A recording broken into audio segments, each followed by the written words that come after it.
Welcome to the Hawkeye Sidekick podcast. And you're very welcome back to the Hawkeye Sidekick Rugby Union podcast with your host Mark Kennedy, joined again this week by Liam Breen. Liam, how are things?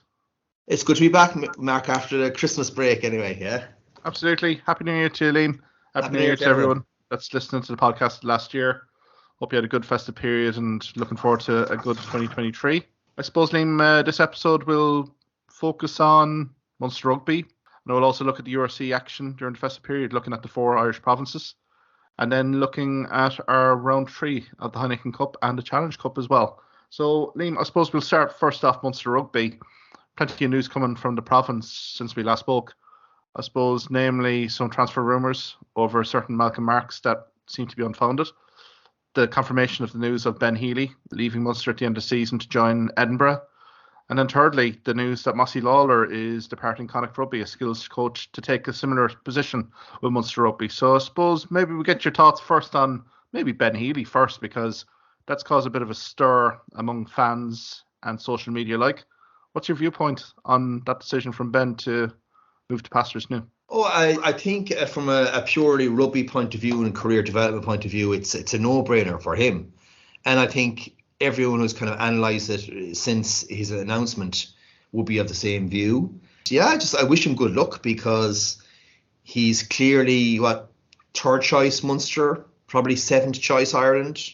I think when he wasn't in any way considered for selection for the Emerging Ireland, that particularly was kind of the end of the road, I'd say, when he was probably thinking of taking up an offer somewhere else. Yeah, so he's going to have a good time next season with a good 2-year contract. I suppose what I think is, I definitely think he has been kind of promised something by Gregor Townsend about getting a try with Scotland. And I suppose particularly now that Adam Hastings, effectively their third choice, is gone, I say he's going to be in the Six Nations squad. I certainly agree with that, Liam. I think during the press release was pretty well constructed in such a viewpoint that Munster tried desperately hard to retain Healy. But Healy, while acknowledging that fact, one of the statements he made was looking to play at the highest level, and I don't think it takes a genius to work out what he means by that, and that means Test match rugby. And given his Scottish links, heritage links, I mean, I thought it may be Glasgow start of season, but that kind of link did kind of dissipate given contract news at the Warriors. So Edinburgh Rugby, I think a few weeks ago, this was probably all done and dusted here, Liam. When Munster travelled to Edinburgh, I think that contract had already been signed. So I think from that perspective, Healy, this is a glorious opportunity. Edinburgh, cracking town, a rugby club on the up, and also, as you say, Gregor Townsend, and a World Cup year as well. There's opportunities aplenty here for Ben Healy. Like, look at his performance against the Lions again, his touch finders. With a boot of that magnitude here, Liam, he is going to be literally a hot commodity for Edinburgh Rugby and Scottish Rugby here coming into the new season next year. I suppose physically he's built to play at the highest level too, you know. He's an excellent goal kicker, so they're getting quite a good player. And to be honest, I mean, you know, when you look at things at the moment, you know, for Munster, we have Crowley at inside centre, and then probably like Joey. That's what we're looking at the moment. Yeah, so I mean, I think for Healy, I would even suggest that he will be playing for Scotland sometime over the Six Nations. That's the feeling I'm kind of getting. I would think so too. I think Gregor Townsend needs to run the rule over Healy pretty much before the summer and before they assemble for that pre-season World Cup preparation. So I'm with you here, Liam. I think none of the realms of possibility that he gets called into a more extended Scottish squad heading into Six Nations at some period of time. I mean, you do have Finn Russell there at 10, but then obviously there is competition for places in terms of who's the backup of Finn Russell. I think Ben Healy, with his attributes, as you've rightly described, I think is ticking an awful lot of boxes here for Gregor Townsend and management here. So I think that'll be an intriguing move. I suppose, Liam, in terms of that move from a Munster Rugby perspective, it really does open the door here for Jack Crowley really to be the main man here, isn't it? I mean, I wrote in a piece with Hawkeye Sidekick, what's the situation with Joey Carberry post this Rugby World Cup 2023. I think there's question marks here in terms of Carberry and his long-term stay with Munster, given that I think they've really committed here, Munster, to Jack Crowley being the main man here for many a season to come. Mark, I have to say this. I mean, we find ourselves in a situation where Munster's, I suppose, considered first choice halfbacks are Ireland's second choice halfbacks. And I would nearly argue that a combination of Crowley and or Casey or Patterson is a far better halfback partnership, so this is the conundrum even for Munster, so do we have to going forward, as in say from February on, do we have to stick with Murray and Carberry and get them game time for the World Cup? Is another thing to be thinking of. But look, I mean, the ceiling for Crowley, for instance, that I would have is very, very high. And as you say, post World Cup, Carberry could make a move somewhere else. Yeah, that's a real possibility. Yeah, exactly. You do have the two fly halves now. Competition's going to be healthy. We used to have 4 with Jake Flannery. He's gone to Ulster. Obviously, that Ulster Rugby move hasn't really materialised for Jake Flannery. I've heard some transfer rumours about him. Again, we're down to 2. Is there kind of a question mark here in terms of who's the third person coming in? Maybe that's a Rory Scannell who could maybe revert to 10 within the squad. Maybe the academy will provide that selection as well. But I think it's an intriguing one for Munster Rugby going forward, particularly, as you say, January, March, when there's key games for Munster Rugby, where the IRFU directive comes in terms of giving sufficient game time to selected players. So all to follow there. I suppose we wish Ben well in terms of his move to Edinburgh Rugby.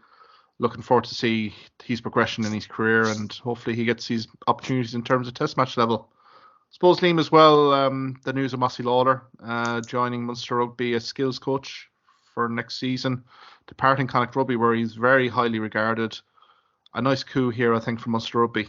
Yeah, fantastic coup. I mean, this is a guy who's really, had a major influence on Connacht Rugby. They really can open up the play.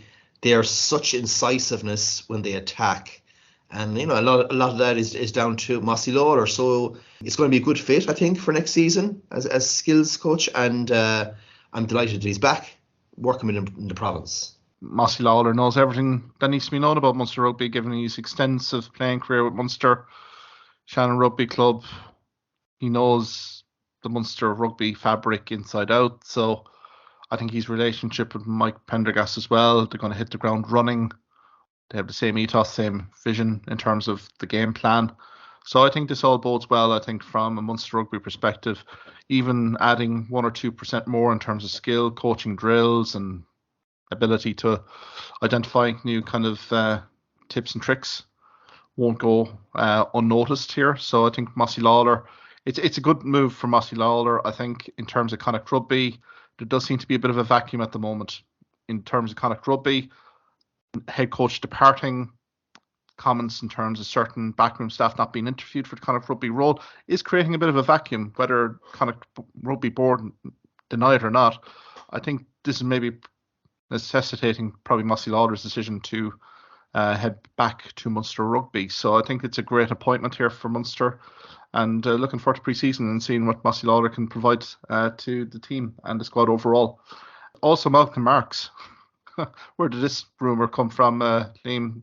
I mean, there is being French club interest after the World Cup, and Munster's Rugby's name seemed to be put in the mix.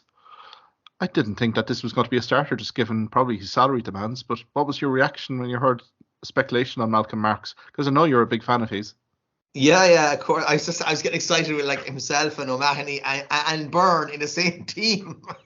They'd be like, every opposition team would have would be like turned over every second ruck, like, Funny enough, I think it's not just Marks. I think we will be in the market for players, because it's no secret that Fekitoa hasn't quite settled in.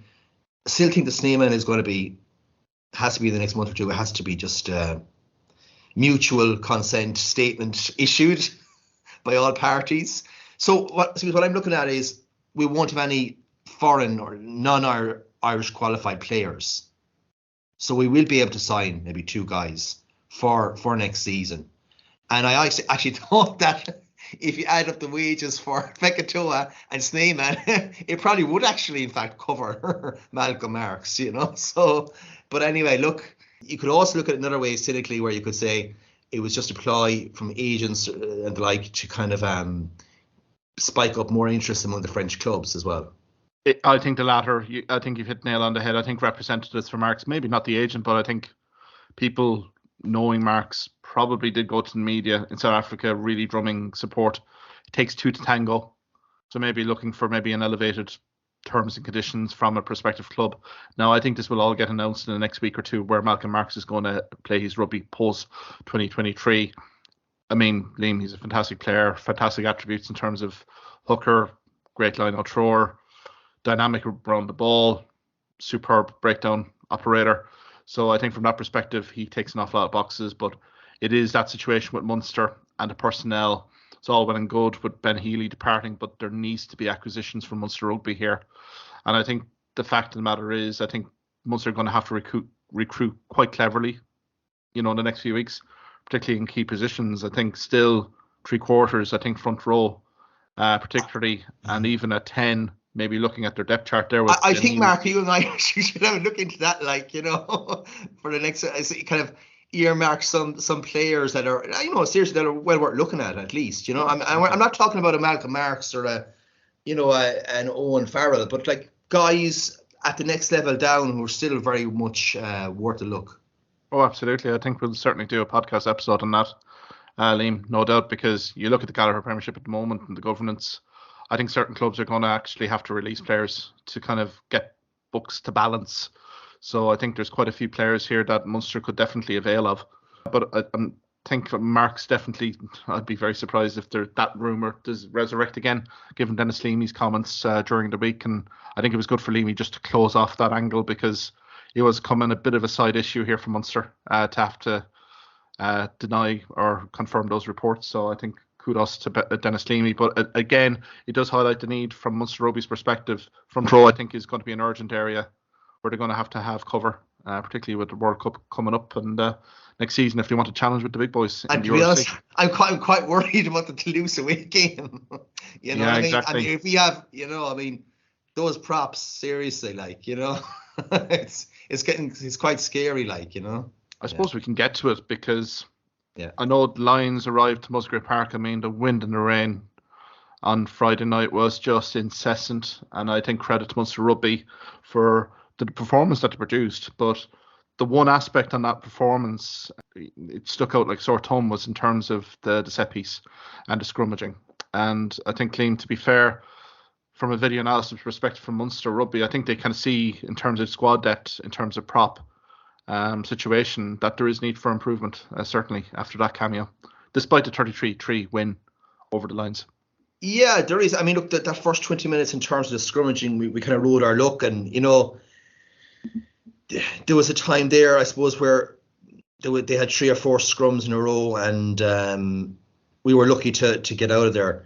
But I suppose it has to be put into perspective too. I think we did lose our hooker early.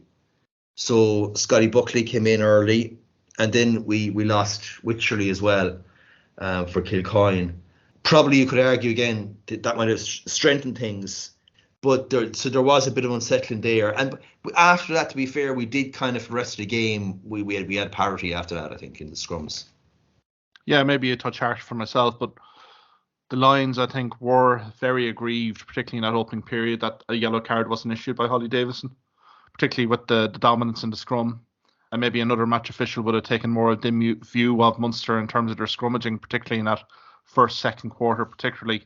But I think take nothing away from Munster Rugby. 3-0 down early from the Hendricks penalty after Munster were pinged at the breakdown.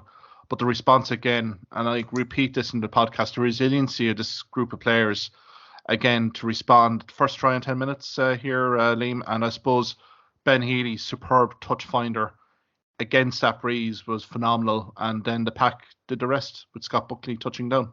Yeah, absolutely. Well, I mean, it was Kendellen was found in the line out, and went back to Buckley, and then I think he brought the pack and half the backs as well with him. To be fair, they all got in the act, So there was no way. No, they weren't going to stop that maul. Yeah. So it was a great start for Munster for sure. Exactly. Now, we'd kind of mentioned about the scrum dominance of the Lions here, and they were putting huge pressure on, obviously, but eventually winning a turnover ball in midfield, and then the second try from Munster materialised on 28 minutes. And I think it was some great play here. I think John Hodnett prominent, Paddy Patterson as well, really kind of controlling the tempo very well. And Jack O'Donoghue scoring off the base of the ruck a few phrases later. I think it was a good game of smart try from Jack O'Donoghue here to make it a 12-3 once Ben Healy made a conversion. Yeah, I think he made it look easy, like, to be fair to him, but it wasn't easy at all, And I think Patterson had taken it up and was just stopped short, and then he just picked and go from there, and very well taken try, well on the line, and that was certainly key in the first half to kind of really, I suppose, to almost break the Lions after all the possession that they had. Exactly. Now, Philip Katoa here. I thought Liam, to be fair to him, he put in a great shift on Friday night against the Lions. And there was one particular element there where Alex Kendellen was held just over the line after a Fekitoa offload. But you could see signs there from Fekitoa. His synchronization with the team around him was much better. But again, Patterson, that man again, he's paced to break through the middle of the ruck on 49 minutes and race in for his second try in as many games. And then Healy making it 19-3 to really kind of break this game out in the third quarter. Even though Lions, I think, had started pretty well for the first 5-6 minutes of that second half. But again, the elements here playing a huge part here in terms of the score. If I remember, like, Van der Berg was basically just caught by Jack O'Donoghue, and he spilled the ball, Edwin van der Merwe also, on the left was very prominent as well. So they had kind of a bit of ball, but no real, I suppose, clear-cut chances. But yeah, I'm Hodnett very strong taking up and good then linking, as you said, with Fekitoa for Kendellen to be held up. And then, luckily, we didn't really, I suppose, score then again until maybe later in the game. That fantastic try from Liam Coombs, like, incredible individual try. How critical will that try be, Liam, come the end of the regular season and the playoff race? It's very tight from, let's say, 4 up until 9 or 10 at the moment. Munster needed that bonus point, in my personal opinion, to come out of that game feeling pretty good about themselves. And to be fair to Liam Coombs, had plenty to do facing against his own goal, but the running line was absolutely sensational. And again, it was just a superb take, and really did break out the game again, didn't it? It was just superb stuff from Liam Coombs, and something pivotal that could turn a season here for the ball club. Yeah, of course it could, because I mean, the Lions are pretty much were level with us, but I think they have a game in hand, so that was quite crucial. They picked, if you remember, pretty much their first choice team. Yeah, they were pretty much full strength as well, and they had won their last 4 away games, and I think that was mostly in Europe, right? So I mean, when you put all that together, that was a very impressive performance by Munster, to keep them to 3 points. No tries conceded as well. That was crucial as well. I think the Lions definitely came to try and get something out of the fixture. Yeah, that, I suppose, back to back with that last minute win against Ulster away, and I think we're up to 7th in the table, and we have a very good fixture list to come. Exactly. Scott Buckley concluded the scoring. I think the Lions were well and truly beaten Dockett at that stage once Coombs basically went over. And again, it was good play from the pack, courtesy of more good work from the breakdown from Munster to earn that penalty for Buckley to round off the win. And I think it has to be said here as well, in terms of performances of Ben Healy. I think John Hodnett absolutely phenomenal. I thought throughout, deservedly man of the match. I thought Conor Murray had a nice little cameo when he came in. Particularly, he had a nice kick in behind that Lions defensive line to really relieve pressure in that third quarter.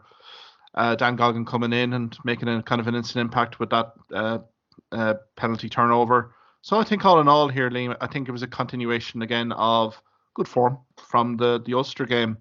to be fair. And I think it does set Munster up fairly well, because if you look at the fixture list coming, I know you have the 2 group stage games in the Heineken Cup, but away to Benetton, home to Ospreys, home to Scarlets, and home to Glasgow Warriors in the next 4, I think are absolutely key for Munster. If they can get 4 from 4 on that, I think consolidation in the playoff places should be secured at that stage.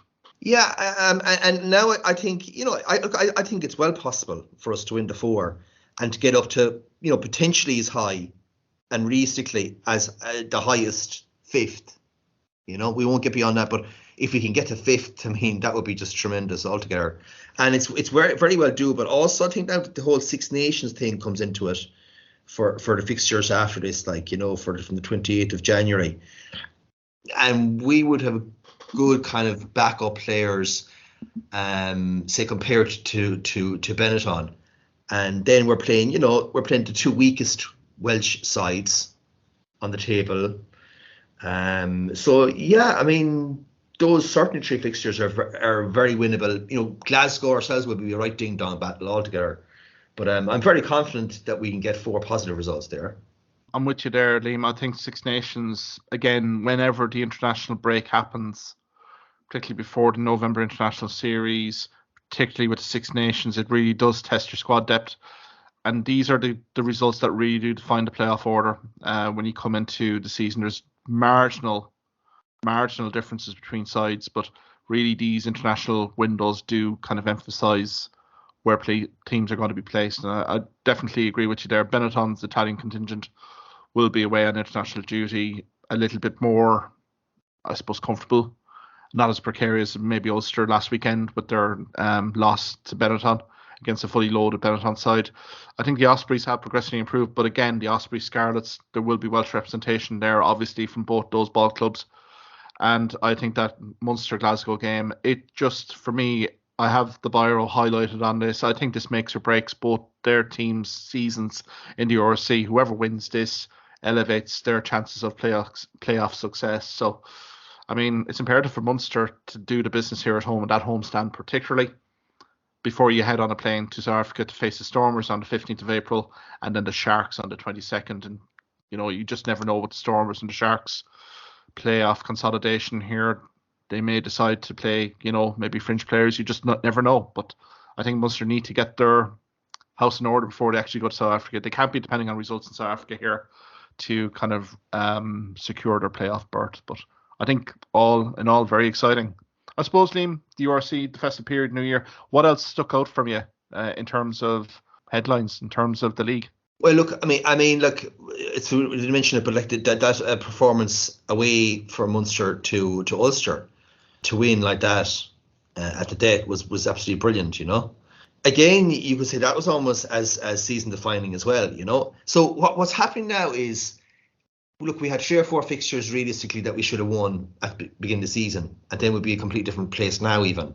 But now we're picking up crucial wins against good sides, like Ulster and like the Lions. So things are almost like balancing out, and we find ourselves probably in the position that we were expecting to be in come the Six Nations fixture starting. So yeah, that's something that stands out for me.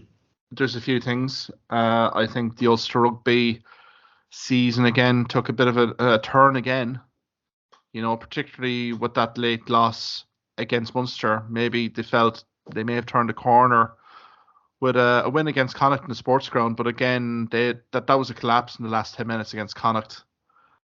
And maybe it's kind of showing a few issues here in terms of Ulster not closing out games properly, because again, Munster going to Kingspan, playing the rugby really in the last quarter, and I thought deservedly won that game at the death, courtesy of the Ben Healy try. I thought it was great setup play there, and that was a pivotal win. But again, Ulster in Benetton, again, there was a late flurry from Benetton to win that game. So I think there is question marks.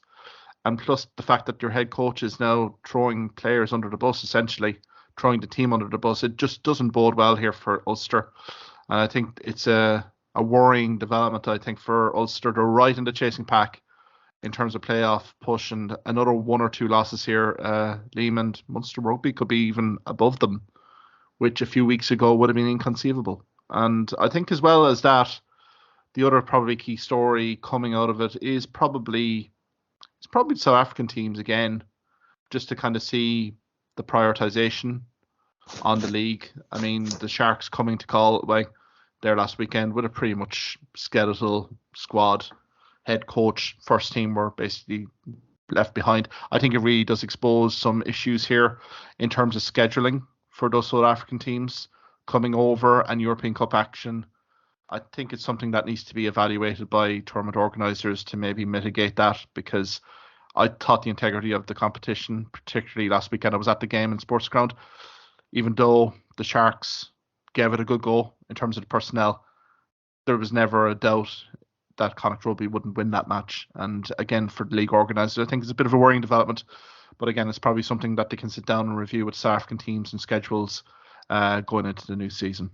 I suppose, Liam, if we're kind of looking at then Leinster as well, they had a great win against Munster down in Thomond Park by the bare minimum, and then they had a good win against Connacht Rugby, but then were made to sweat a little bit against Ospreys last weekend, Liam, and again, for a very kind of improved last 15-20 minutes, I think Ospreys may have secured a famous win here. Yeah, it's a pity, because the Ospreys played probably almost to as good as they played this season, as they played, I suppose, against Montpellier as well. They're home and hose, really, Leinster, aren't they, at this stage, in terms of the league, in that position again. But again, probably haven't been tested enough this season so far. The double is still on, basically, for them. It is indeed. I thought the Ospreys were very impressive for 60 minutes of that ball game in the last round. Kieran Williams at 12 really was creating an awful lot of significant gain line breaks. I thought Tipperick, Adam Jones, the usual characters in that Ospreys side showed up. But I think Leinster's maybe conditioning here really did kind of come to the fore right at the end. There seemed to be an awful lot of tired Ospreys bodies in that final quarter, and gaps did open up. Now, again, I don't think it was a vintage Leinster performance by any stretch. But again, they got the job done. And probably, they go into the Champions Cup with a bit of focus points to address here on video analysis, which is always not a bad thing to be focused in on. So again, I think from a playoff perspective here, Liam, fair to say they're probably a top seed at this stage, given their run of games coming up. Look, there will certainly be a top seed in the URC. And then in terms of Europe, look, they're 2 from 2. They're top of their pool, and they will be very much the top seed again after beating Gloucester at the weekend. So yeah, look, they're in a good position. You wouldn't bet against them. Certainly not.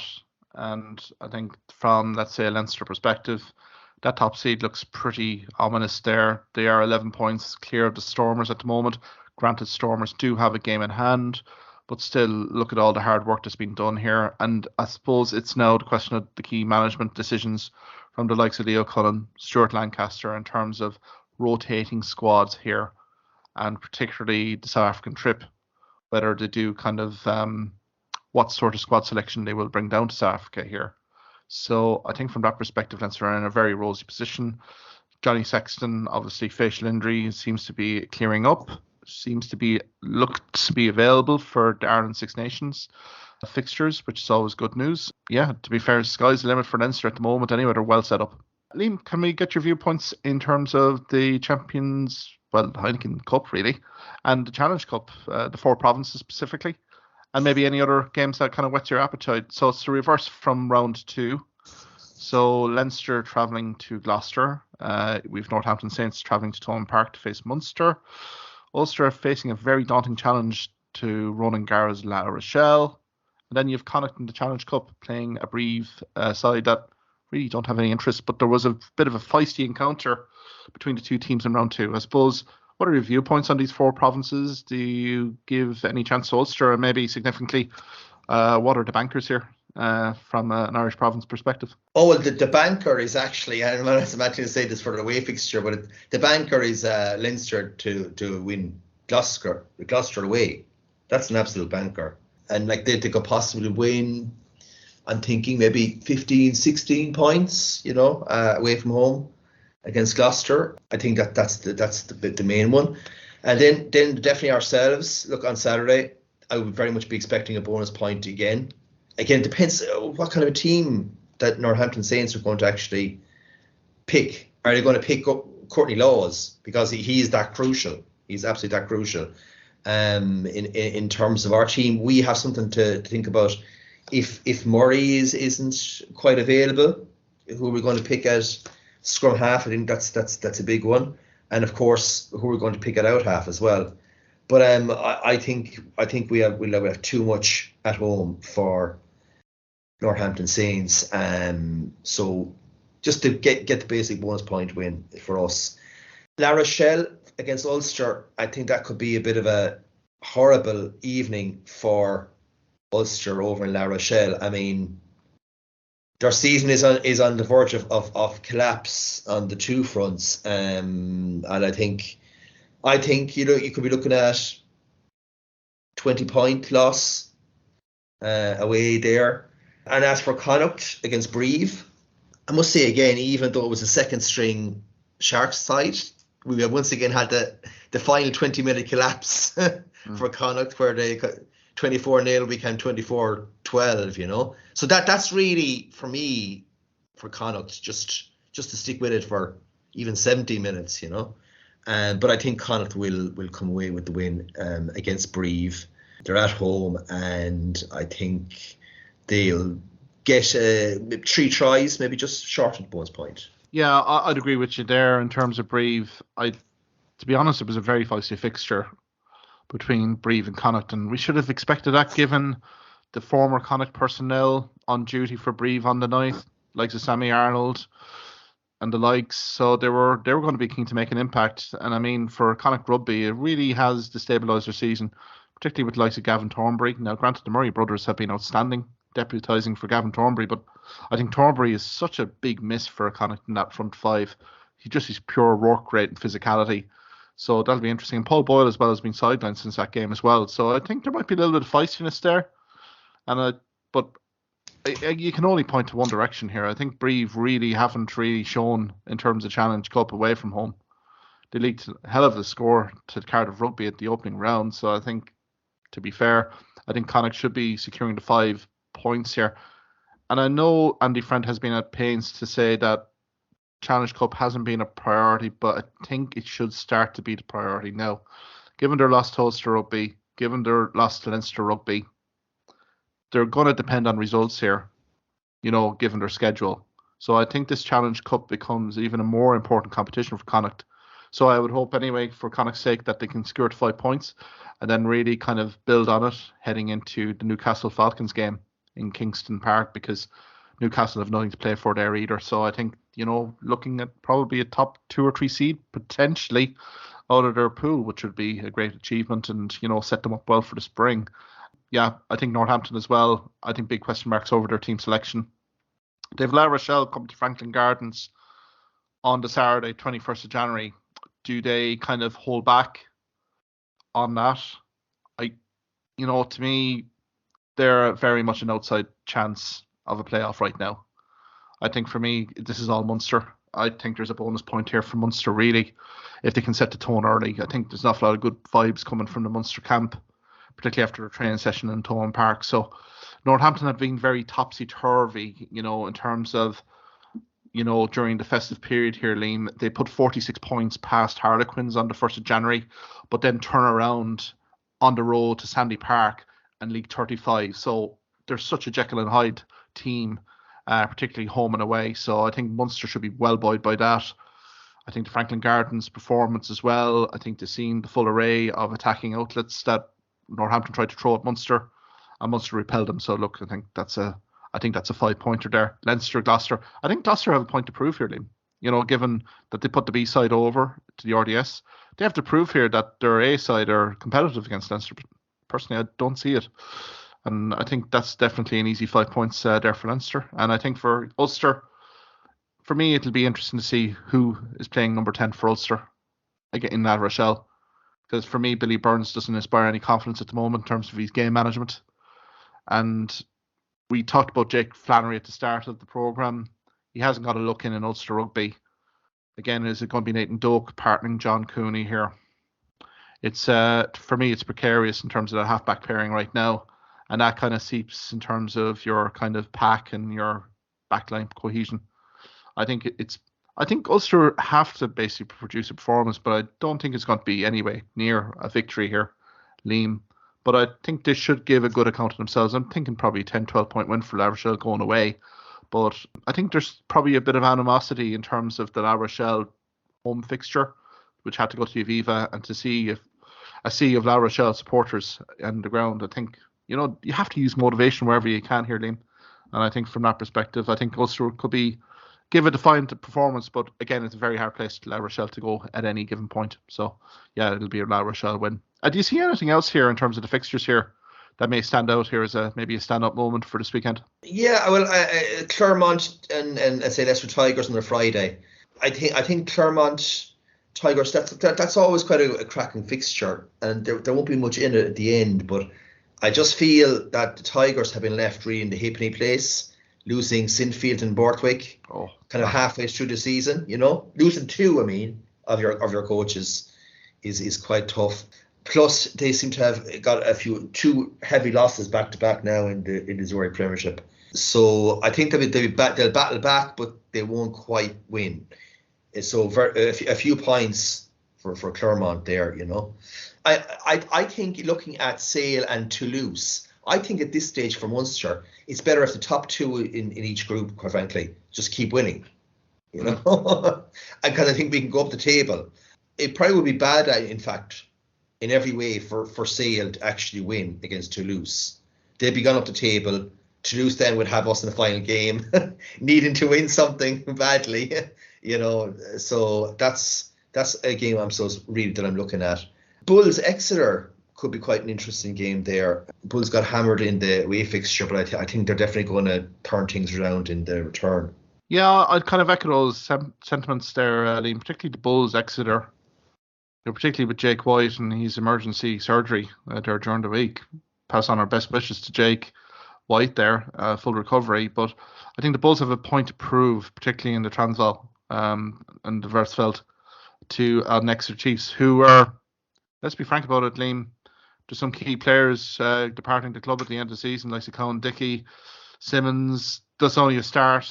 Jack Nowell as well, so finances are being kind of tightened there in Exeter Chiefs, and I think from that perspective here, it is going to be a pretty interesting final chapter, I would think, for that squad in Exeter Chiefs, and they want to go out on a high. But Bulls, it's a different ball game playing the Bulls in Loftus Versfeld. I think that'll be an incredible game. Ospreys Montpellier for me as well, maybe not one of the games that would stand out, but I have to say the Ospreys have really progressively improved in recent weeks, particularly their festive period performances. They snatched a few late wins. The Montpellier game on the road has really propelled their form. And Montpellier coming to Swansea looking for a result again. I think that might be an intriguing one, because it would be great to see the Ospreys pull up another result here against Montpellier and really put themselves in directing for a playoff push here. Other games, maybe London Irish Stormers, if we can get a dry day at all in Brentford. I think that'll be an amazing encounter.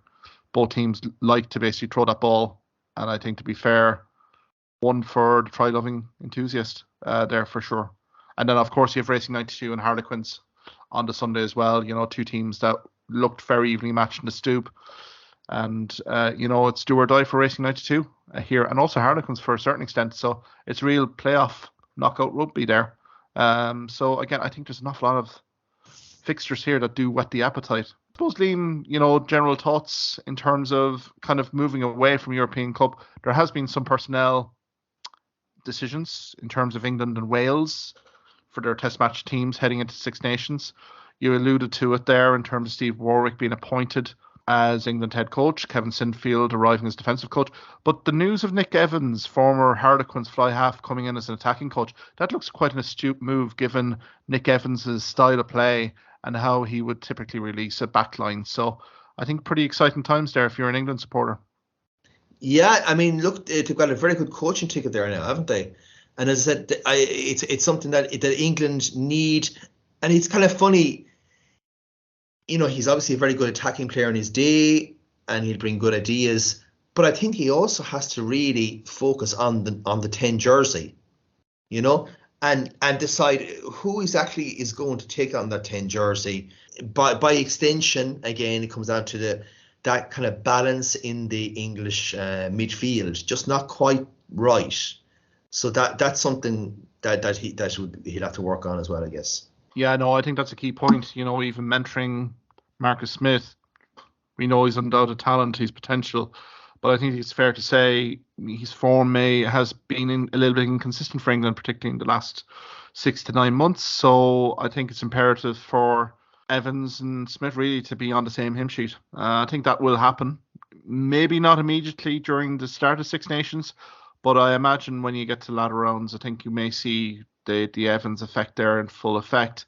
And I suppose, you know, the Sinfield defensive coach, yes, but was a playmaker in his time in rugby league and rugby union. So I think we may see a different look to England, particularly in the Six Nations, and I'm excited to see what they will produce. And I suppose with Wales, obviously Warren Gatland appointing, there was also probably personnel reshuffle in the backroom staff, inevitably. And news of Stephen Jones and Gethin Jenkins' departure was lauded before Christmas, but we got the announcement of Alex King and Mike Forshaw replacing Stephen Jones and Gethin Jenkins in the Welsh backroom staff. I suppose Alex King was a former attack coach for Gatland temporarily in 2017, and then Mike Forshaw, a superb servant for Sale Sharks, held in high regard. So I suppose Gatland building a quality backroom team around him to really propel this Welsh side onto new levels for this year. Yeah, and Alex King again is kind of I suppose an intriguing character, and he has been involved in international rugby before. But in terms of coaching, yeah, he's done quite well, you know, as a backs coach in the Saints. Then in 2017, he had a stint there with Wales, and then Montpellier and Gloucester. So he brings quite a bit. He's quite well thought of in rugby. Yeah, I would think so. And I think Mike Forshaw is a very intriguing background, particularly rugby league with England, Great Britain, you know, Wigan born. So obviously Andy Farrell would know him well. But I think his short stint in Saracens was quite rather key as well. To be fair as well, he spent 3 seasons with Connacht, you know, making their Heineken Cup debut in 2011. So no shortage of experience there for Warren Gatland particularly. And I suppose we'll kind of review the Six Nations after the end of these European Cup campaign fixtures here, Liam. I suppose, Liam, we'll leave it there. Got plenty to cover there and potential podcast ideas there for potential transfer targets for Munster Rugby in a future podcast. But many thanks for your time tonight, Liam. And yeah, we'll review the round 3 European Heineken Cup and Challenge Cup fixtures next week. Until then, thanks very much. Have a good weekend. Thanks, Mark. Thanks, Ray. Thank you for listening to this podcast episode. If you liked what you heard in this podcast, why not subscribe to the Hawkeye Sidekick podcast on either Amazon, Spotify, YouTube or Twitter platforms. You can also follow me at Hawkeye Sidekick on Facebook and Twitter for the latest sporting opinions, articles and reports.